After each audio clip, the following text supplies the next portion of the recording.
My husband, M39, hates our new home and I, F39, love it. I, 39F, need to get this off my chest as I am not dealing with it well.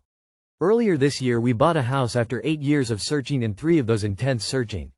It ticked majority of our requirement boxes, so I mudged him a bit when making a decision to buy it as he is overthinker and it is super hard for him to make a decision. We moved in 2 months ago, but lived actually for less than 2 weeks since we left for holidays. My husband previously expressed his dissatisfaction with our house, like he doesn't like this or that. But I asked him to give it a chance. I tried decorating a bit with pictures, flowers, pillows, etc. to make it feel like more home. But it doesn't help, he hates it. We came home today and he instantly became depressed. And meanwhile I love it. He isn't bitching or anything, he genuinely doesn't feel good about hating it, thus becoming depressed. And I just don't know what to do. All my suggestions to do something, sell, burn, JK, etc. just irritate him. But it is getting worse. For the record, he is introverted, so I thought it will take time. But he said this is the first time he doesn't feel home. He is miserable, I am miserable and angry, that he hates our new home which I love, and so I do not know how to support him.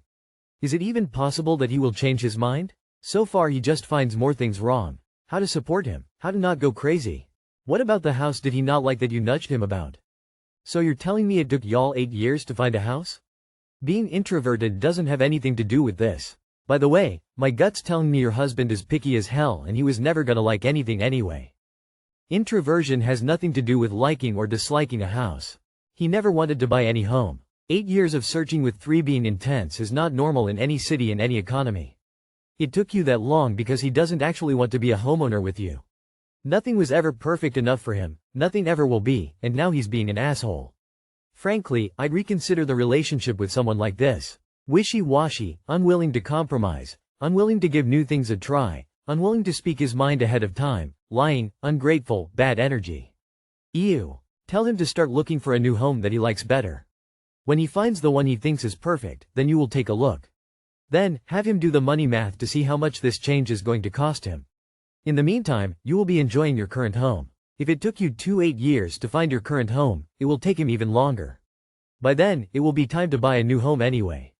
You own the house. That part is past tense. He needs to grow up and do something and stop whining like a petulant child.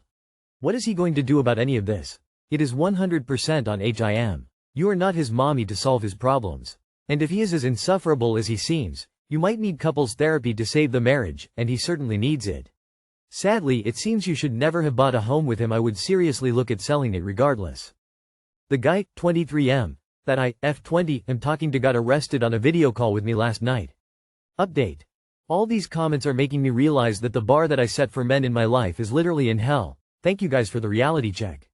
I am cutting my losses and sprinting away from this man.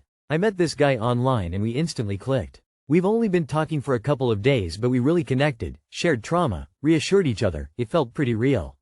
He's my type, says all the right things, and I honestly feel swooned. Last night, we were supposed to call at 10 p.m., but he didn't show until 1 a.m. He explained why he was late. Apparently his ex has a restraining order against him and she saw him at a gas station and called the cops. He said the restraining order came from a past argument where she got scared and bear sprayed him. When police showed up, he admitted he felt like hurting himself and ended up in a psych hold longer than expected due to a name error. He even has an ankle monitor. I offered to call with him as a distraction. About an hour in, he said, "The police are back, give me a second." I said, "Stay safe," and he replied, "All right. Love you." We'd obviously never said that before, so I was stunned. He had already taken out his headphones, so I don't know if he heard me go, "What?" I assume it was just his nerves talking. Then I saw a cop enter the room, and he came up to the camera, showed the handcuffs, and said, "I'm getting arrested." And I said, "Oh gosh." And then the cop shut off his PC and the call ended.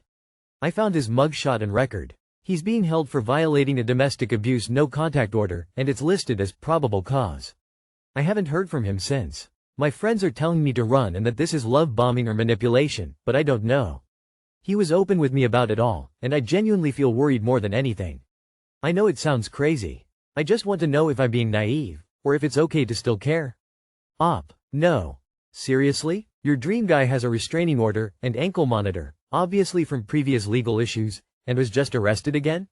You really want a drama-filled life for a guy that is likely to end up in prison? This is your dream guy? Good luck. Yes, you're being naive. He was not given a restraining order because she goes scared. He was harming her and she bear sprayed him to save her own life. He told to police he'd harm himself because a bed in a psych ward is nicer than a piss-smelling jail cell. He didn't happen to see her at the gas station last night, he followed her there. You found his record, obtain a complete copy of the complaint and show that to your mom and dad. Stay away from this man. Almost nobody gets an ankle monitor based on a psych ward visit, honey. And if they do, it isn't because of their mental health, it's because they're a criminal and a flight risk. Please get a grip here. He was open with me about it all.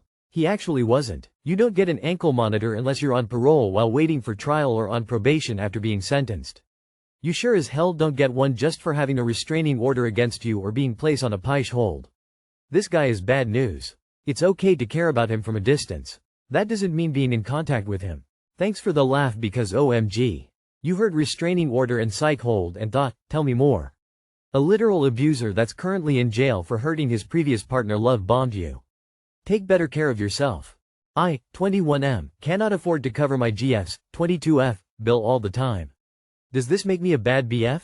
Me, 21M, and my girlfriend, 22F, have been dating for 7 months. I have always paid for almost everything including food, dates, vacations, etc. I do this because I love her so much but my bank account can't afford to pay for 2 people all the time. We go on family vacations together and I find myself spending hundreds of dollars because I have to pay for an additional person. I am in the Army Reserves and a college student, so I had to quit my permanent job. I'm not making a ton of money but I do have a lot saved up. I feel torn because part of me says, you're the man, you should be paying for everything. But then my brain says, your bank account cannot afford to pay the bill all the time. No, you are not a bad boyfriend for living within your means. In fact, if you are serious about your relationship, then overspending and causing financial trouble for your partnership because you are worried about appearances would be being a bad BF. You're not a bad boyfriend, but her expecting you to pay for everything knowing you are not highly paid makes her a bad girlfriend. It is 2025, why are you both playing these dumb sexist games? Both of you need to live within your means, and you do not have to pay for everything or anything she demands. That's weird. It's 2025, my brother in Christ. Women have enjoyed the liberty of paying for their own things for some 50 years now. Are you living together? If not, stop paying for her bills. Beyond that, stop paying hundreds of dollars for vacations when you can't afford them. Start making her pay for half the dates. You need to get a hold of your finances, especially as you are a student. You're so young at 21 to be paying your bills and those of someone else. It doesn't make you less of a man when you can't afford 2 people's lifestyles plus vacations. People have been taking turns paying for dates since at least the 1970s. No, but I agree with other posters saying she's not a good girlfriend. Or at the very least, she's inconsiderate. It's 2025 and everyone is strapped for cash. Wild she doesn't recognize you might be struggling. I don't know if I, 29F, want my boyfriend, 38M, in my sister wedding.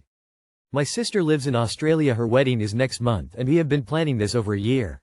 My boyfriend, 38M, has not traveled that much outside of the country and last time we did a family trip he got really homesick. We are traveling with all my family and we are staying 10 days in Australia.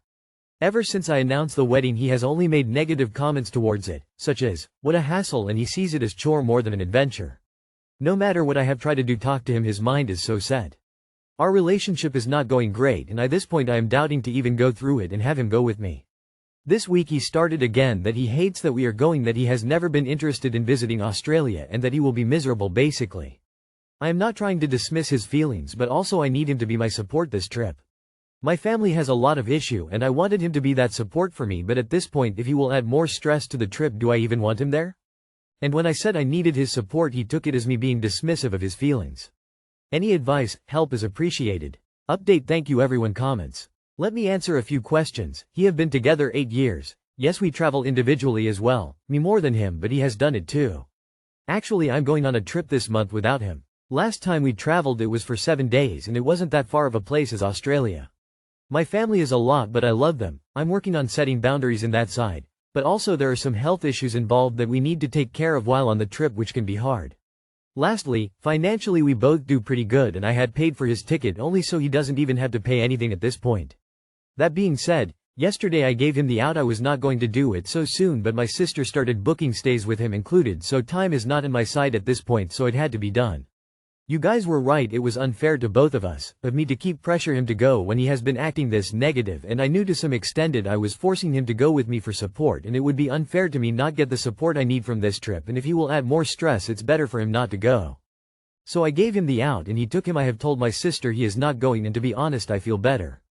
In regards of breaking up in a selfish way, I have too much on my plate to even go there right now. We live together and share a dog, and with 2 trips in less than a month I cannot answer that question at this moment. He did said when I told him he has the choice to not go and that I would be okay with it, that he feels I deserve better. My response was that's a different question I cannot answer right now, and he understood.